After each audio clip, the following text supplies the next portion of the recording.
নমস্কাৰ এই মুহূৰ্তত জনাইছো অসমৰ প্ৰত্যেকগৰাকী জনসাধাৰণৰ বাবে কেইবাটাও গুৰুত্বপূৰ্ণ খবৰ। আজি হৈছে 17 জুন। আজিৰ দিনটোতে অসমৰ লগতে ভাৰতবৰ্ষৰ বিভিন্ন প্ৰান্তৰ পৰা কেইবাটাও গুৰুত্বপূৰ্ণ খবৰ যুগুত কৰা হৈছে। এই মুহূৰ্তত জনাইছো আজিৰ প্ৰথমটো খবৰ।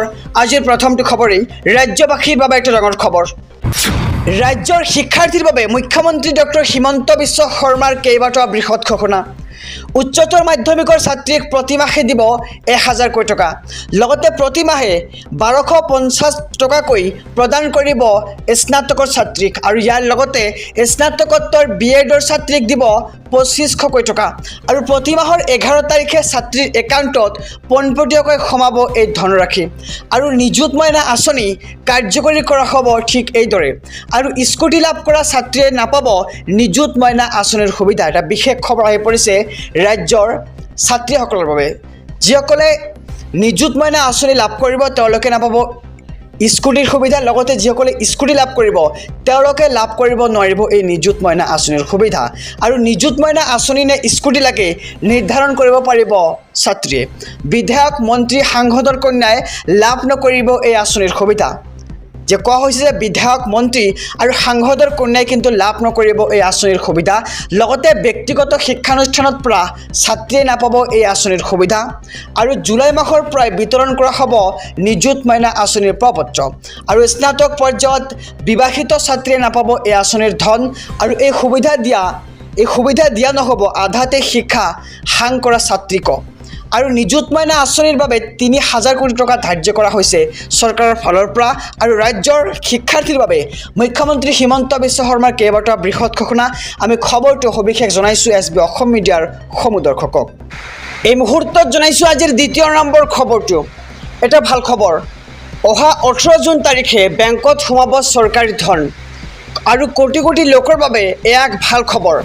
মোদী চৰকাৰে মুকলি কৰিব PM কিষাণৰ 17 নম্বৰ কিস্তিৰ ধন, আৰু 2000 টকাকৈ লাভ কৰিব কোটি কোটি কৃষকে, আৰু 9.3 কোটি কৃষকৰ বেংক একাউণ্টত এই ধন জমা কৰা হ'ব। আৰু বাৰাণসীৰ এক অনুষ্ঠানত প্ৰধানমন্ত্ৰীয়ে মুকলি কৰি দিব PM কিষাণৰ এই ধন, আৰু অসমৰ 17.5 লাখ কৃষকে লাভ কৰিব এই ধন। আৰু অহা 18 জুন তাৰিখে বেংকত সোমাব চৰকাৰী ধন, কিয়নো কোটি কোটি কৃষকে লাভ কৰিব PM কিষাণৰ 17 নম্বৰ কিস্তিৰ ধন, আৰু মোদী চৰকাৰে মুকলি কৰিব PM কিষাণৰ 17 সংখ্যক কিস্তিৰ ধন। এই মুহূৰ্তত জনাইছোঁ আজিৰ তৃতীয় নম্বৰ খবৰটো। ৰাজ্যত আগন্তুক 5 দিনলৈ প্ৰবল বৰষুণৰ আগজাননী। সাগৰ পৃষ্ঠত উৎপত্তি হোৱা ধুমুহাৰ ফলত বৰষুণ হ'ব এইবাৰ উত্তৰ পূবত। অসমৰ লগতে অৰুণাচল মেঘালয়ত হ'ব মজলীয়া বৰষুণ, লগতে মণিপুৰ মিজোৰাম ত্ৰিপুৰাতো বৰষুণৰ আগজাননী প্ৰদান কৰা হৈছে। আৰু কিছু কিছু ঠাইত ধাৰাসাৰ বৰষুণ, বিজুলী ঢেৰেকনিৰ আশংকা। বৰঝাৰস্থিত আঞ্চলিক বতৰ বিজ্ঞান কেন্দ্ৰই সদৰি কৰিলে এই তথ্য, আৰু কেইবাখনো জিলাত বেয়া বতৰৰ বাবে এলাৰ্ট জাৰি কৰা হৈছে। লগতে নলবাৰী, তামোলপুৰ, কোকৰাঝাৰত অৰেঞ্জ এলাৰ্ট জাৰি কৰা হৈছে বৰষুণৰ বাবে, আৰু ধুবুৰী, বঙাইগাঁও, বৰপেটাত ৰেড এলাৰ্ট জাৰি কৰা হৈছে বৰঝাৰস্থিত আঞ্চলিক বতৰ বিজ্ঞান কেন্দ্ৰৰ ফালৰ পৰা। আৰু কোৱা হৈছে যে ৰাজ্যত আগন্তুক 5 দিনলৈ প্ৰবল বৰষুণৰ আগজাননী। এই মুহূৰ্তত জনাইছোঁ আজিৰ চতুৰ্থ নম্বৰ খবৰটো। লাখ লাখ ৰেচন কাৰ্ডৰ হিতাধিকাৰীৰ বাবে আহি পৰিছে ডাঙৰ খবৰ। আপুনি শীঘ্ৰেই সম্পন্ন কৰিব লাগিব eKYCৰ পৰীক্ষণ। খাদ্য ৰাজহুৱা বিতৰণ আৰু গ্ৰাহক পৰিক্ৰমা বিভাগে জাৰি কৰিছে এই বিশেষ জাননী, আৰু 15 জুনৰ পৰা 25 জুনৰ ভিতৰত আপুনি কৰিব লাগিব এই eKYCৰ কাম। আৰু eKYCৰ বাবে প্ৰশাসনে গ্ৰহণ কৰিছে বিশেষ পৰীক্ষণৰ কাৰ্যসূচী। খাদ্য সুৰক্ষা আইনৰ অধীনৰ প্ৰক্ৰিয়াত হিতাধিকাৰীৰ প্ৰমাণীকৰণৰ অৰ্থে এই কাৰ্যসূচী গ্ৰহণ কৰা হৈছে, আৰু ৰেচন কাৰ্ডৰ হিতাধিকাৰীৰ বাবে বাধ্যতামূলক কৰা হৈছে এতিয়া eKYCৰ পৰীক্ষণ। আৰু ৰেচন কাৰ্ডৰ জৰিয়তে নিয়মীয়াকৈ বিনামূলীয়া চাউল পাবৰ বাবে শীঘ্ৰেই কৰক আপুনি eKYCৰ পৰীক্ষণ। যদি আপুনি eKYC সম্পন্ন নকৰে তেন্তে আপুনি ৰেচনৰ সামগ্ৰী লাভ কৰিবলৈ সক্ষম নহ'ব। আৰু আপুনি কেনেকৈ কৰিব ৰেচন কাৰ্ডৰ বাবে eKYC পৰীক্ষণ, আহক সবিশেষ জানি লওঁ। হিতাধিকাৰীসকলে যাব লাগিব সংশ্লিষ্ট সুলভ মূল্যৰ দোকানলৈ। আপুনি যাৰ পৰা ৰেচনৰ সামগ্ৰী লাভ কৰে আপুনি তাতে যাব লাগিব প্ৰথমে।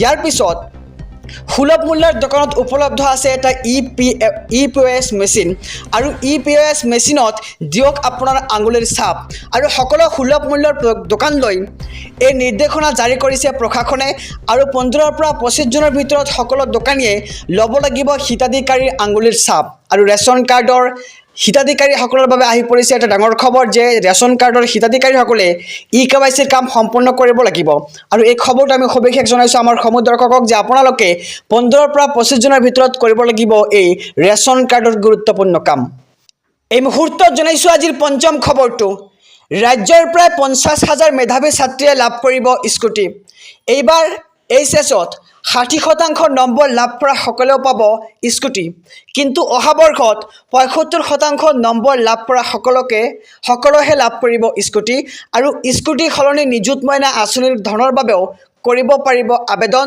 আৰু স্কুটি সলনি ছাত্ৰীয়ে মাহেকত লাভ কৰিব ধন এই ঘোষণা কৰে ৰাজ্যৰ মুখ্যমন্ত্ৰী ডক্টৰ হিমন্ত বিশ্ব শৰ্মাই আকৌ জনাইছো খবৰটো যে ৰাজ্যৰ প্ৰায় 50,000 মেধাৱী ছাত্ৰীয়ে লাভ কৰিব স্কুটি আৰু এইবাৰ HSত অৰ্থাৎ উচ্চতৰ মাধ্যমিকত 60% নম্বৰ লাভ কৰা সকলেও পাব স্কুটি কিন্তু অহা বৰ্ষত 75% নম্বৰ লাভ কৰা সকলেহে লাভ কৰিব এই স্কুটি আৰু স্কুটি সলনি নিযুত মইনা আঁচনিৰ বাবেও নিযুত মইনা আঁচনিৰ ধনৰ বাবে কৰিব পাৰিব আবেদন